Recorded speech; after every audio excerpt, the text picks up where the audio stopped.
Hello crafty friends, this is the Papered Chef here. In today's tutorial, I'm going to show you how I create my card bases.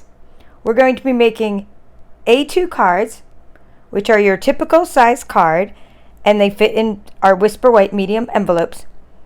And the final size of the card after folded is 5.5 inches by 4.25 inches. Okay, so this is, I didn't fold it yet, I didn't score it yet. But as I started cutting my cards today, I'm making a lot of COVID-19 themed cards. I created a bunch of sentiments, and I'm creating a bunch of cards. Okay, so they're from the Share Sunshine digital stamp set. And as I started creating my card bases to match my sentiments and to go with my themes, I said, let me just record this and show my crafty friends, because I'm about to go on a mass production here of card bases. And I'm also going to use my kits as much as possible. So let's just start from the beginning. Okay, I'm going to take, that was, by the way, that was Bermuda Bay, because that's one of the colors I need. This is Daffodil Delight. I'm just using a bunch of different colors actually, and then I'm going to use my kits. All right, so what I'm going to do is I'm taking, this is our Stampin' Up cardstock. Now you can buy 12 by 12 cardstock. However, I didn't. I mostly get, well, I did buy that, but not for this project. When I make my cards, I use 8.5 by 11 inch cardstock. So I'm laying it horizontally. So this is 11 inches across. So I'm going to put it at the 5.5 inch mark. Okay. And I'll show you this again a little bit closer up when I move my paper trimmer. This is the Stampin' paper trimmer. You can use any trimmer you want. There's a nice line there. See? A nice line to guide me at the 5.5 inch. And of course this paper trimmer also has metric measurements. Okay. Cuts like butter. I just use my blade to cut. Now, if you have this paper trimmer, it will also score for you. There's a scoring blade. I don't even know, or scoring tool. I'm not even sure what I did with it, but it's gray. I don't use that because it gets in the way for all the paper I'm cutting for my paper shares and things. I just took the scoring tool off altogether. And instead I use this another tool for scoring. Okay, let's do another one. This is crushed curry. I need this for some of the paper I'm using called Follow Your Art. I'm going to lay it horizontally like this. And I'm going to put it at the 5.5 inch mark. I'm going to bring this up closer so you can see it. And then I'll do another card a little bit different way. So let me just focus that. So we have here imperial measurements at the bottom, 5 inches, and then we have 6 inches. And I'm going to go to 5.5, just like that. Okay. On the line, not too far past it, not in front of it, just on the line. You want the paper on the line because you want your two halves to be exactly alike. So that's, and this line here is a guide anyway. Let me put it back down, focus. There we go. So push it up against the top, lower this, and try to always start your blade up at the top or the bottom of your trimmer. So there we go. So now we have the crushed curry. That's all cut. Now for this piece, I'm going to take Pacific Point, which is also another coordinating color I'm working with for some of my projects. It's for this paper goes with the Follow Your Arts Designer Series paper. For this one, I'm still going to make an A2 card, but I'm going to show you another way to make an A2 card. This time we're going to go to 4.25. Let me shut this and let me bring it closer. 4.25. See, I've put the paper the long ways. Okay, so instead of, I put it at the 8.5 inch edge is up at the top instead of, and now we have 11 inches long. So now see how I'm doing this one. 4.25. Okay, so let's just focus that. 4.25. All right, good. Now put that back down, and I'm just going to go ahead and trim that, and then I will show you how I do my scoring and creasing. All right, good. Now moving this away, putting my Simply Scored. You don't need this again. You can just do it. You can fold your cards different ways. So I'm just going to show you if you have nothing else. If you can only cut your paper and that's the only thing you have, because you got to use the tools that you have, right? If all you can do is cut your paper, then what you want is a bone folder. Let me find a, I'm not taking this one out because it's actually a prize, but I guess I could take it out of the bag if it's not. No, it's already sealed in there. But we have these bone folders at Stampin' Up, and they're great for creasing. So if you just have a bone folder or a little spatula, that's what I'm using. I'm using my little spatula. Then you can just take your card, and in this case, we're going to do it the long way. And you can just sort of fold it, and then use that bone folder or the spatula to make the crease. But I'm not going to, because see, that cracks your paper a bit. And I just don't like doing that. I like scoring it first. Okay, so I'm going to go ahead and show you how to score it first. And don't worry that I got a little bit of, I'm not worried about it. A little bit of paper buckle, because it's better to score your card before you fold it. So for this one, this is the 11-inch. So I'm using the Simply Scored. And if you're going to do a lot of cards and you're watching TV, it's a good thing to put these little markers there, because the markers are going to remind you. My sticker's still on. There's my second one, my second trimmer, or my second scoring tool. Simply Scored, I mean. Let's move the sticker out. The sticker's just holding these extra little nibby things. I don't know what they're called, but the markers. So 5.5. If you want to remember it and you're doing lots of cards, you put the reminders there. It comes with 3 or maybe more reminders, and it comes with a scoring tool. So I'm going to use the 5.5, and I'm going to score. See? So we have and then I made it. So we have valleys and mountains. Now that was a valley. I went down into my scoreboard, and now that's a mountain. So I'll show you again when I do the next one. And you just fold it over like that, and you're going to do this to your, see? I'm just using my spatula. You could use your bone folder. Okay, so if you don't have a way to score your cardstock, just cut it and use something to crease it with, and now you have a card base. Okay, voila. Let's do that again so you can see it. So this was when I had the paper the long way. And oh, by the way, this is an A2 card. This is an A2 card, because it doesn't matter that the fold is this way or this way, because an A2 card means that the final card is 5.5 by 4.25. That's all the A2 card means. Okay, that's all that means. So if you've seen that term being used. So there's the 5.5 mark, and I'm going to go ahead and, it doesn't matter if you use the thin side or the bigger side's better probably for flowers. I probably use the small side more for cardstock.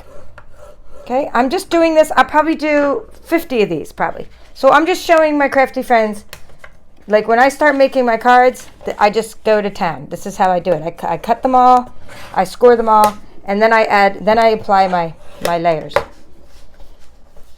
Okay, so there's an A2 card. Now let's move that over. Let's show you these ones. Now these ones were 8.5. So that means I need to go into the half mark. So let's go here to the 4.25. You don't have to put a marker there. This is just so you don't mess it up while you're watching TV or whatever you're doing. And I like this little Simply Scored because it actually helps me. It's like my little lap desk when I'm watching TV and doing my crafts. Okay, see that? I did the valley down, lift up, there's the mountain, and my spatula. Okay. Put that off to the side. Do another crush. I'm doing another crush curry. Okay. Down,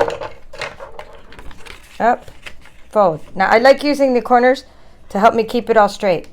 And then when you use this spatula or your bone folder, you just go in an outward motion. If you have a little spatula from your Scan and Cut, you can use that little spatula, or like I said, a bone folder. But I tend not to use my bone folders that much. I tend to use my spatula because of the big surface area. That's just how I roll. All right, so then, there's all kinds of variations of this. I did a card making course with the Brother Scan and Cut, and in that course I showed you gatefold cards, easel cards, all kinds of other cards, like this Z-fold. Okay, so there's other kinds of folds, but this is just what I'm doing right now, is making a bunch of cards with the Share Sunshine set. So I just needed some regular cards, and I'm using a lot of kits as well, because I have so many cards to make that I'm just decided to use some of the cards I have from my kits. Okay, and let me just show you the last couple. I'll show you a little close. This one I'll show you closer. So here's my Simply Scored scoring tool, and I'm at the 4.25 inch mark, and then I'll remove that. It doesn't matter if you use this side or this side, but I like to use the small side. And I'm just going down, and you're not pushing too hard. If you start seeing a white inner core, that means you're not using the right kind of paper, because I like Stampin' Up! Cardstock because it's dyed all the way through. In other words, it's colored all the way through. You don't get a white inner core. Just makes your cards look more professional. I do have some cards with a white inner core, but cardstock, but that's called coordinations, and they're meant to be sanded down and show the white in the inside. But for making cards, you're not supposed to be showing the white inside. Now let me remove this. So you can just see what I did here. Let me move that over here. See? Let me just focus in there. As you can see, 4 1/4. Okay, so that's it. Now, we'll fold this last one, and then I'm just going to show you how, just so I would put some layers on it now. So we're going to fold that over. Use the spatula, pushing this up against the corner for good measure. All right, so then you have all your paper, and if you want to label it, okay, these are coordinating colors. These go good with my birthday bonanza. So this is my birthday bonanza suite. These go good with my follow your art suite. This crushed curry and Pacific Point. So I've already done. Our company did a day of service on, I think, Thursday. I've been working on these since before that time by preparing. Our CEO came up with just this really easy template that you can download, and I'll have the link to her Facebook page where she just said, use these out of one piece of cardstock, cut it like this. And so I cut it like this, and you can get 20 cards out of just 3 pieces of cardstock. So I just was going along with what she said, and then I did, just to kind of go, I'm just making some cards like this, some simple cards. And that's just kind of to see how those go. But I'm also doing my own thing for many cards. But I loved her idea of getting the most out of the designer series paper, so I did that, and I cut a bunch of those. And so here's what the result would be: is you have I'm able to make 20 cards out of 3 pieces of designer series paper, and you can just kind of layer them, or you can do this kind of thing, like you can layer them like that, or you can just do these. Maybe make a vertical card and take 5 different strips of designer series paper because all our designer series paper is double-sided. So she just gave lots and lots of ideas for different layouts, and I do like that. I don't know, this one I'd put over here maybe. I want to break up the more busy patterns, something like that. So so it's a 4-step card where you have the paper. The 4-step card is the 4-step card is your card base, and then your designer series paper, and then your sentiment, and then your embellishments. So here's my sentiments. So look how easy it is once you have all your card bases made and you have all your card layouts done, and then you just put your sentiments on there. I can use one that coordinates with that, like a Calypso Coral color. Here's a Calypso Coral one. No, that's actually Flirty Flamingo. Here, let's just use black just to give you the idea. Here, wishing I was in quarantine with you. See? So that would be step 3, and then some embellishments. So stay tuned, because I'll try to show my finished cards on YouTube after I'm done creating them, and that's just what I'm doing. And I'm sending cards out a lot lately, and I just thought it'd be fun to do all the cutting of the sentiments, and then in the back of the sentiments I put like Bermuda Bay, just a little hint of what colors these are, because they did give us in the digital download set called Share Sunshine. They did tell us what coordinating colors were used, like here, Flirty Flamingo.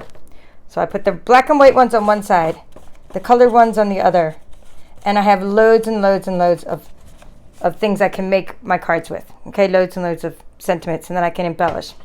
Okay, so that's just how to make the card bases, and I hope you enjoyed that simple tutorial, which just kind of takes us back to basics on card making, and just hopefully answers some questions you may have about what to do with all that Stampin' Up! Cardstock you have. Thank you for watching. This is The Papered Chef. We'll see you next time.